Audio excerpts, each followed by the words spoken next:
People who have taken other backgrounds, who have taken humanities, I thought that they had in it when I was studying. पर UPSC इतना special exam है, एक level playing field है UPSC का, पढ़ना आपको हर इसमें पढ़ने वाला है. It all depends on your hard work.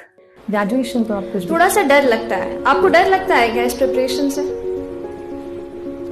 मुझे बहुत लगता था, क्योंकि मैं दिल्ली नहीं आई थी प्रिपरेशन करने के लिए, और हम जब दूसरे शहरों में रहते हैं ना, तो दिल्ली का बड़ा रहता है कि दिल्ली में सब कुछ अवेलेबल है, वहाँ नहीं गए तो कैसे होगा.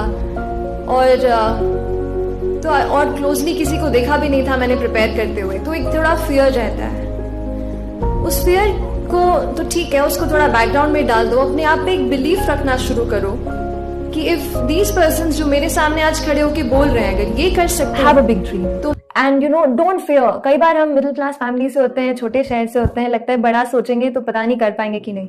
लेकिन यार सच बताऊं, सोचना सबसे जरूरी है.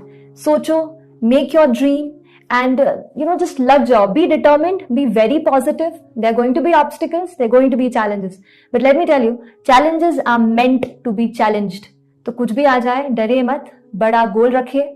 जितना बड़ा गोल है उतनी बड़ी मेहनत होगी, तो आप पक्का सक्सीड करोगे. कि आंसर अच्छे से नहीं लिख पा रही हूँ, और क्योंकि इंजीनियरिंग बैकग्राउंड से हूँ तो बस पॉइंट्स में छोटा छोटा लिखने की आदत है. लेकिन जैसे सोशियोलॉजी ऑप्शनल है, आपको डिटेल में सब बताना पड़ता है, और जनरल स्टडीज हैं, कुछ डेफिनेशंस रहती हैं, तो मुझे भी शुरू में काफ़ी डर लगता था आंसर्स लिखने से. लेकिन इस डर पे थोड़ा सा मैंने काबू करने की कोशिश की, और हर रोज एटलीस्ट 1 से 2 आंसर मैंने रोज लिखने की कोशिश की. यूपीएससी का syllabus is the most important thing. कई बार आपने सुना होगा, सब कहते हैं सिलेबस आप रट लीजिए, याद कर लीजिए. तो ये चीज इसलिए जरूरी है कि जब आप सिलेबस को पढ़ लेते हैं, पता होता है कि 1, 2, 3, 4 पेपर्स में, प्रीलिम्स में क्या पूछा जाने वाला है, और टॉपिक का नाम दिया होता है, तो आपको आइडिया हो जाता है.